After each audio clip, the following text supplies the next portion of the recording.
நர்வஸாக ஸ்லோவாக டேர்ன் பண்ணுறான். சத்தம் ஸ்டாப் ஆகுது. சஞ்சய் டேபிளை விட்டு எந்திரிச்சு பீப் ஹோல் வழியாக பார்க்குறான். பட் வெளியே எம்டி காரிடார் தான் இருக்குது. மறுபடியும் உட்காந்து ஸ்கிரிப்டை டைப் பண்ண கண்டினியூ பண்ணுறான். அப்போ தான் சஞ்சய் ரூம் பால்கனி டோரை யாரோ தட்டுற சத்தம் அவனுக்கு கேட்குது.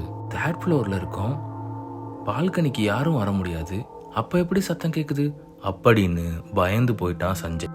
நடுக்கத்தில் பால்கனி கர்ட்டனை ஓப்பன் பண்ணி பார்க்குறான். அங்கே யாருமே இல்லை. டோரை ஓப்பன் பண்ணி பார்க்குறான். கீழே ஒரு துருப்பிடிச்ச கீ மட்டும் இருக்குது. அதை எடுத்து பார்க்குறான். Room number 13 எழுதியிருக்குது.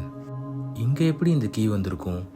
ஒரு வேளை மிஸ்டேக்காக யாராவது போட்டிருப்பாங்க அப்படின்னு என்னோட ஒர்க்கை கண்டினியூ பண்ணுறான் சஞ்சய்.